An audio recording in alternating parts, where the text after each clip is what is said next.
the 1961 publication of A House of Mr. Biswas and began writing, non-fiction soon thereafter, publishing, travel logs of the Caribbean, the Middle Passage, and India, an area of darkness before, returning to London, a famous but, penniless. So if I, he would later, take extended trips to East Africa, Argentina, where he began a decade, a decade long after with Margaret Gooding, and Indonesia, Iran, and Pakistan, where in 1996 as his first wife Patricia Haley lay dying of cancer in London hospital. And you find he resolved to leave his mistress, Gooding, and marry a journalist he had just met. And that journalist's name was Nadira Alvi. So he lived out his later life in a cottage in the English countryside, and ultimate published more than a dozen novels and as many books of non-fictions. And you find he was knighted in 1990, and the Swedish Academy awarded him the 2001 Nobel Prize in Literature for having united perspective, narrative, and incorporatable scrutiny in works that compel us to see the presence of suppressed histories. Despite his, international acclaim, Naipaul often faced scathing criticism for his pessimism, treatment of women, and especially his non-fiction's, critical view of non-European peoples and countries, including, where he lived, that is Trinidad. So let us talk about the historical context of this.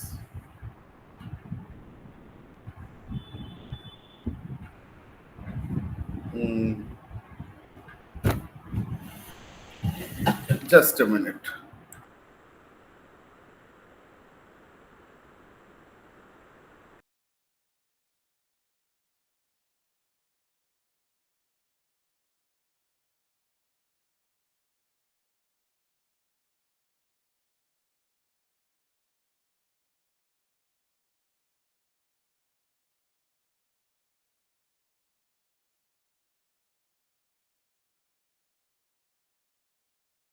So when we're talking about the historical context, A House for Mr. Biswas is set in the final half century of British rule over Trinidad,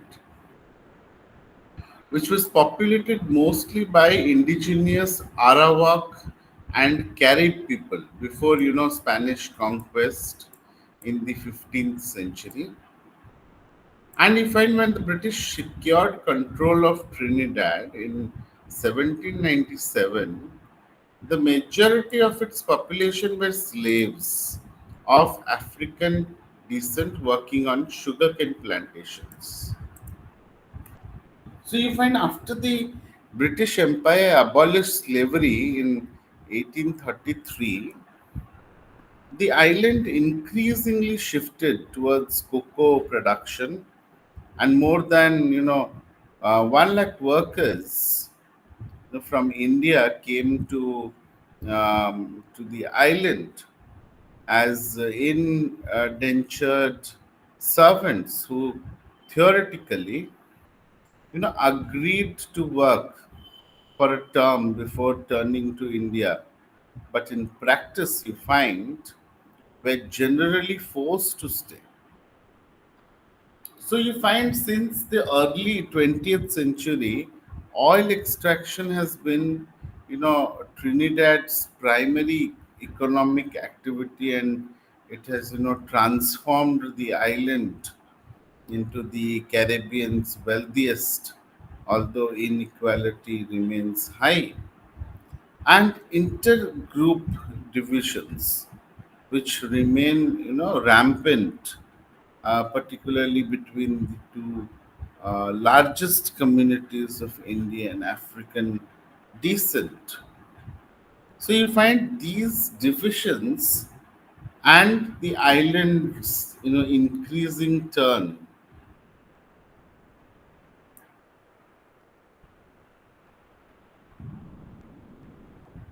yeah, towards oil production, and unmistakable you find in A House of Mr. Biswas, which begins around 1900 and ends about a decade before Trinidad achieved independence from British rule in 1962. So, just a year after the book's publication, and you find Naipaul moved to London near the beginning of the Windrush generation, the mass influx of Afro Caribbean people into England after the 1948 British Nationality Act, which gave citizenship to everyone living in British colonies.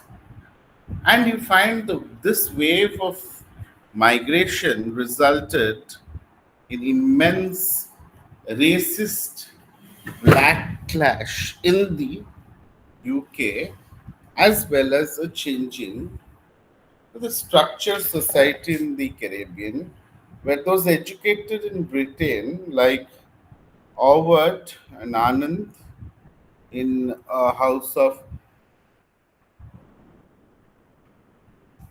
Mr. Biswas, and if they choose, to return, suddenly, found access to far superior economic opportunities, but often felt socially alienated from both their home countries and England.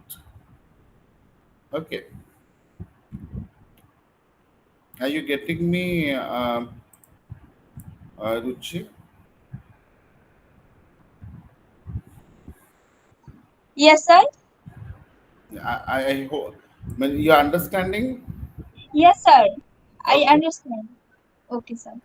Okay. So this book full title name is A House for Mr. Biswas, and this was written in between 1958 1961, and this was written at London, at England, and it was published in 1961 after it completed written. So the literary period you find is a post-colonial and post-modernism you find period, and this is a fiction. So, and the setting is done in Trinidad in the first half of the 20th century. So you find climax here. You find Mr. Biswas finally, but foolishly, purchases his own house from a dishonest solicitor's clerk. And the antagonist you find is the Tulsis, con artists, natural disasters. Okay, so coming to the characters. The first character is Mr. Biswas, who is the protagonist of the novel. Mr. Biswas is exclusively known as Mr. Biswas, but his actual name is Mohun Biswas. And he is a cynical Indo Trini Dadian man who spends his whole life, purchasing a house of his own.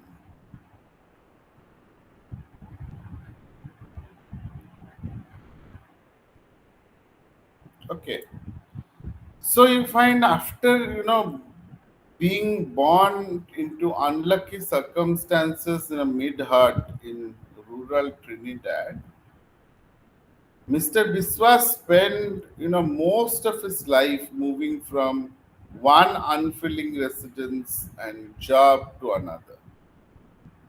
So conflict and regret persuade his life, and he marries Shama Tulasi abruptly, and soon moves to Hanuman house, her family's home in you know uh, Arvakas.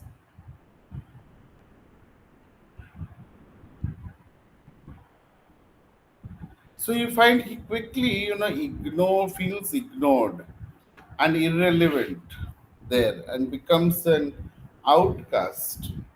You find his attempts to escape the family lead him to live a miserable isolation, working for the family's business in the chase and green whale. While you find Shama and their children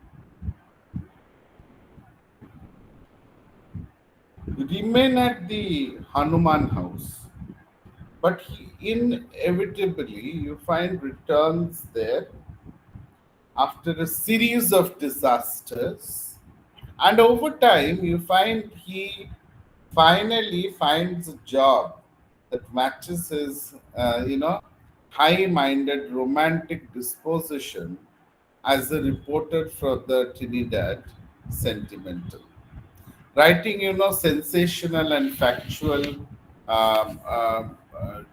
dubitable articles about foreign visitors and deserving destitutes. So all these things. Okay, so you find he alternatively hates and adores his children. First he loves his daughter Savi, but resents his son Anand, whom he seeks as weak and effeminate. And later he takes a liking to Anand and ignores Savi. And throughout, he pays little attention to his two younger daughters, Maina and Kamla. Okay. So near the end of his life, he falls victim to yet another confidence trick, one that leads him to buy a ramshackle, overpriced house and gets into thousands of dollars of debt. So even then, we find his outcome isn't all that bad, and he has a house of his own, a wife who somehow remains loyal to him after decades of mistreatment, and children who value him. So most importantly, you see he has these opportunities for economic advancement, and that he lacked throughout his life. Okay, so this is all about Mr. Biswas.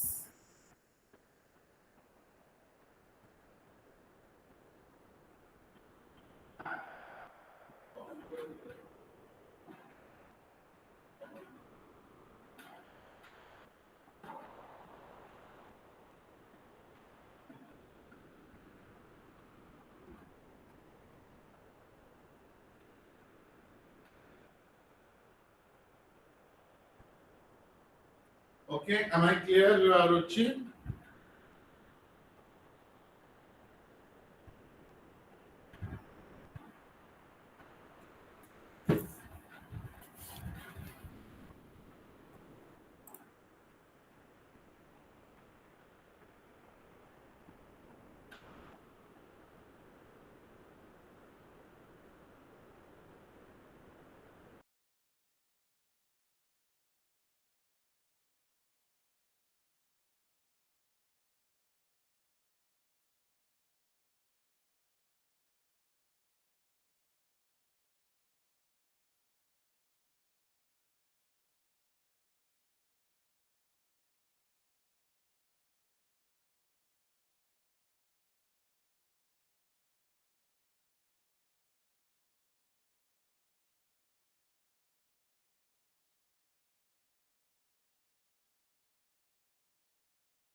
Hello, Suman. People are going, leaving only two people, and then you're leaving. It's becoming difficult for me to continue with the class. Okay. So I just talked about the protagonist, Mr. Viswas.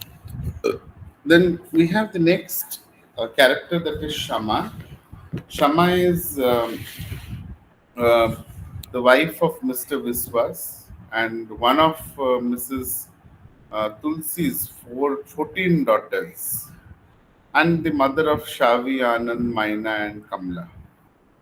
So Mr. Viswas meets Shama when she's 16, working at the Tulsi store. After writing her a love note that Mrs. Tulsi discovers, he's pressurized into marrying her, and she has no say in the matter. So he quickly begins, resenting her and everything she represents, namely his own poor decision making, as well as Tulsi's class status and orthodoxy. And you find, the network of support and friendship, despite, Mr. Biswas's extensive abuse, both physical and verbal. We find Shama remains loyal and keeps his household running by raising the children. So, cooking and cleaning, keeping track of family's finances. She often, goes back to Hanuman house where she is particularly, close to her sister Chinta, where when living with her husband becomes unbearable. Although she is well educated and much smarter than Mr. Biswas, recognizes her aspirations center around raising her children successfully and ensuring that her family avoids financial ruins due to her, bumbling husband. Indeed, you find Mr. Biswas does not respect her or recognize her as her silent voice of reason until the very end of his life. Okay, so then we have the next character, that is Savvy. Savvy is Mr. Biswas's eldest daughter, whom he intends the name, that is Sarojini Lakshmi Kamala Devi. But Set and Hari legally, named Baso instead.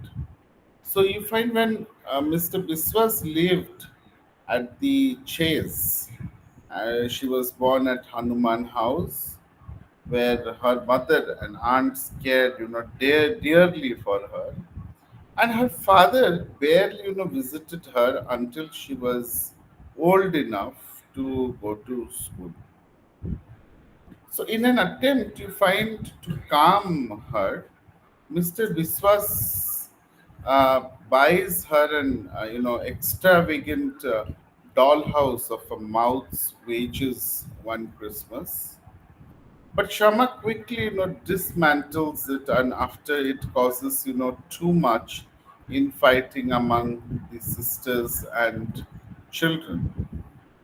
So Mr. Biswas, brings her to Greenvale afterwards, but she has nothing to do there and nothing in common with her father. So so she quickly returns home to Hanuman house. Eventually, however, you find she takes a liking to Port of Spain and moves there, enthusiastically coming, to see herself as superior to her backwards, cousins in the countryside.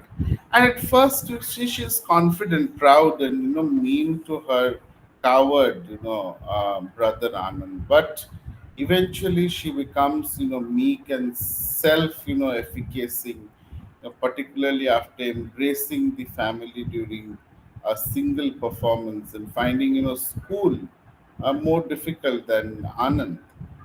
So she goes abroad to study on scholarship and returns in the epilogue. She grows very close to her dying father, finds a lucrative job and appears poised to save the family's finances at the end of the okay. Am I clear, Suman?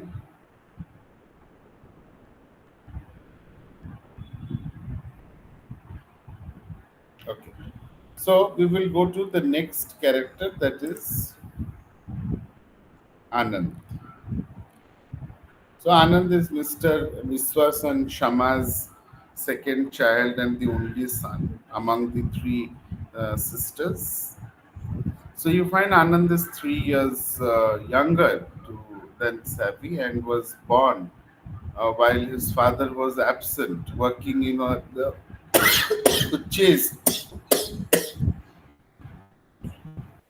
In his earliest years, you find Anand is timid, anxious, and diminutive, and often afraid to talk to his disappointed father, who gives him little attention and lets the uh, Tulsis claim him.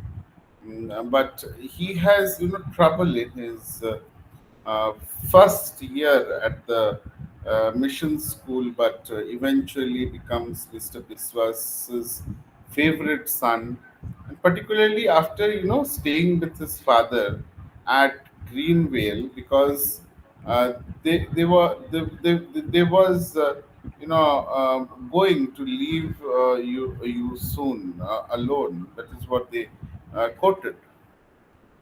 And later you find Anand quickly, takes after his father's interest in science, religion, and especially literature. And after Mr. Biswas, convinces him to move to port of Spain with the promises of real ice cream and Coca-Cola, Anand becomes, something of a prodigy at school, winning, affection and, support from everyone in the family, much as, Ovad had.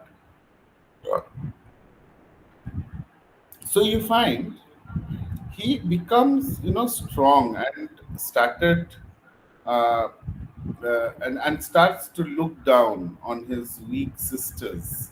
Later, despite believing that he failed his exhibition exams, and he actually scores near the top of his class and wins a scholarship to the local college. So when his academic success leads him to every to the first reverie, and then resents and over upon his return from England at the end of the book, when Mr. Biswas dies. Anand is abroad and also on scholarship. Many scholars have suggested that, especially since Mr. Biswas represents V.S. Naipaul's father, Anand represents Naipaul himself and could even be seen as the book's narrator. Okay, am I clear, Suman, till this? I hope I am.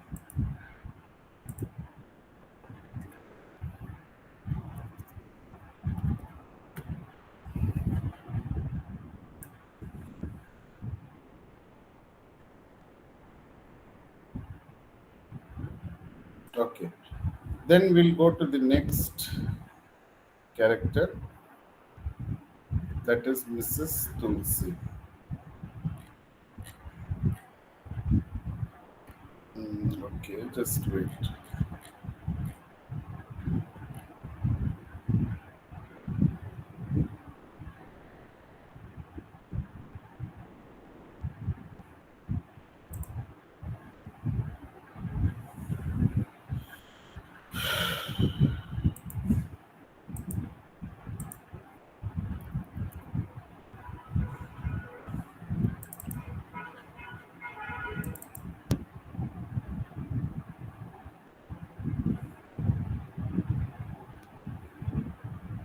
Uh, just a minute. I will now just, yeah, I will talk about, we will talk about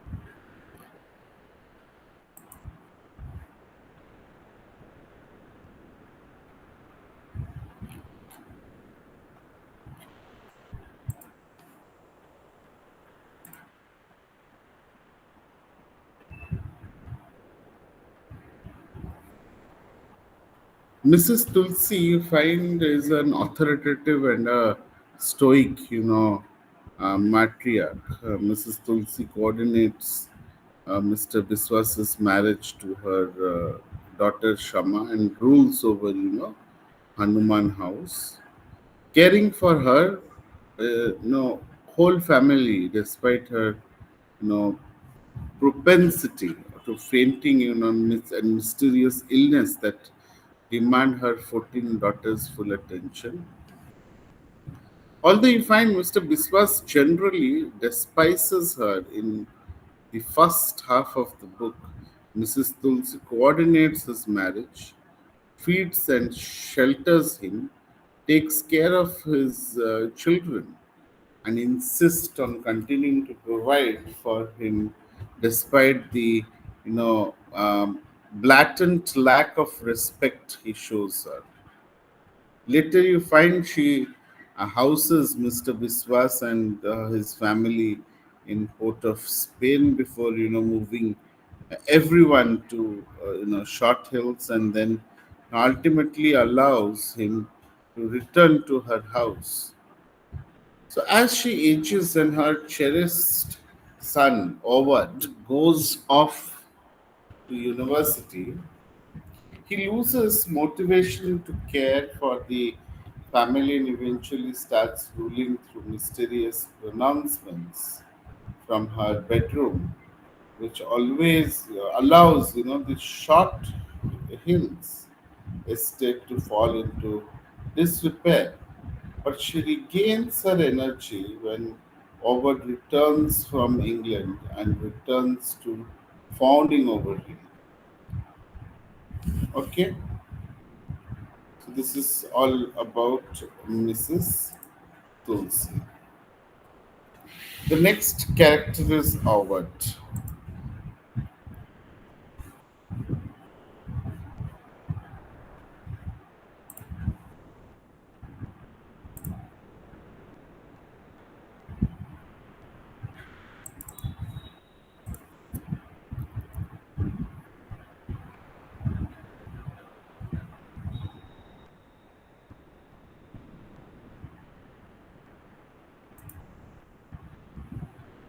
So Howard is Mrs. Tulsi's younger son. You find whom she coddles, intensely, and Mr. Biswas, takes to calling the younger god.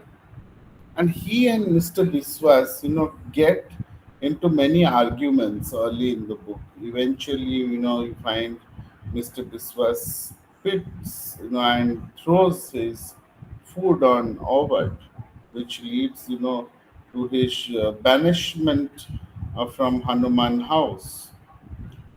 And Ovid, goes to school in Port of Spain, where he spends his week, and Mrs. Tulsi, and actually, becomes close friend with Mr. Biswas, whose job he respects. And eventually, you find Ovas moves to England for medical school. The whole family assembles for his you know, going away, the ceremony. Okay.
Yes. So you find Overt goes, to school in, as I said, and eventually you find Overs moves to England for medical school, where whole family assembles, for his going away ceremony, and then again for his homecoming, upon which he has become a chubby, refined communist and the new head of the family, and he wins the unconditional admiration of everyone in the family, including Mr. Biswas and Anand. However, you find after a string of disastrous arguments with them both, he leaves on a trip to Tobago and is, scarcely, heard for it from again.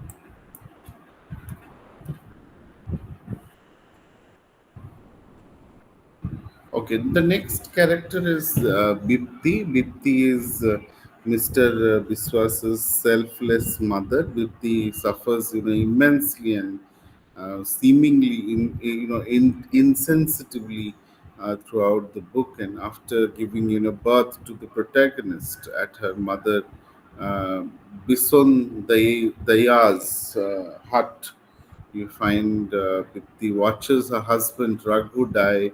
Her older boys go off to the cane field, and her daughter, runs away with a yard boy. And her other son, Mr. Biswas, struggles to find himself a job or wife. And her depression after this misfortune abates suddenly when Mr. Biswas marries into Tulsi's clan, and which she considered the last element of her life's work. And although she believes that she has nothing more to live for, she also finds a sense of peace and comfort for the rest of the novel, even though Mr. Biswas is often reluctant to visit her. So when she visits him at Short Hills, however, and develops a close relationship with his wife Shama, Mr. Biswas suddenly comes to respect his mother immensely. When Bipti dies, he mourns at length, even though he never appreciated her during her life.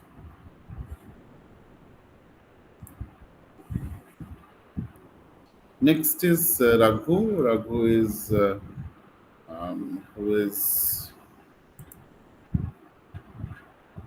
you find Raghu is Mr. Bishwas's father and Bipti's husband.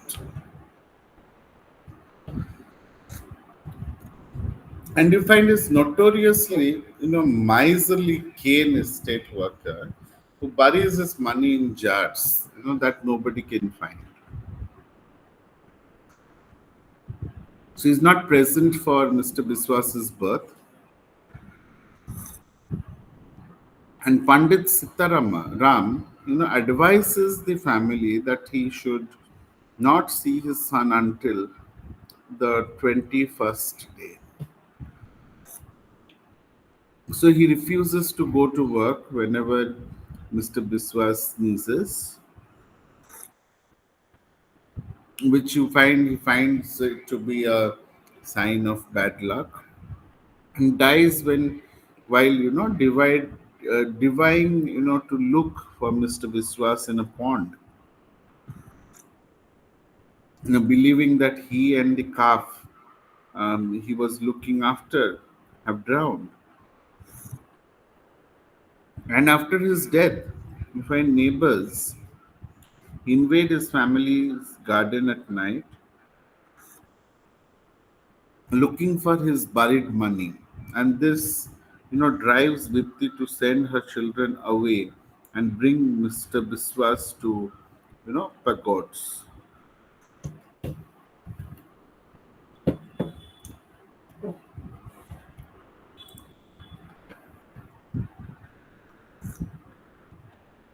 The next character is Dehuti. Dehuti is Mr. Biswas's sister. So throughout the childhood, you see Dehuti and Mr. Biswas play together frequently with their brother Pratap and Prashad, who are, you can say, are busy working in the cane field. And after Raghu's death, Bipti sends Dehuti to live with Tara as a servant in the hopes of teaching her upper class etiquette and eventually marrying her off to a wealthy family. However, you find she instead elopes with Tara, the yard boy, Ramachand, and moves to a well-built hut, and then a shanty in port of Spain. Eventually, she becomes honorary Tulsi sister, joining the others at Hanuman house on important occasions.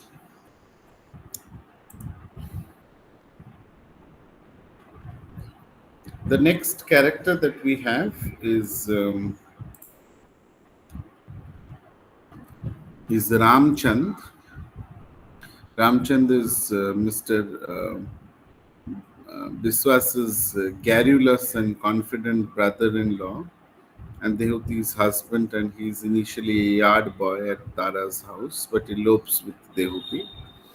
And this horrifies the family because of his low caste, that he ends up living in a comfortable hut and ultimately moving to Port of Spain, where he works at the madhouse. How houses, Mr. Biswas for some time and convinces Mr. Biswas to reconcile with the Tulsis.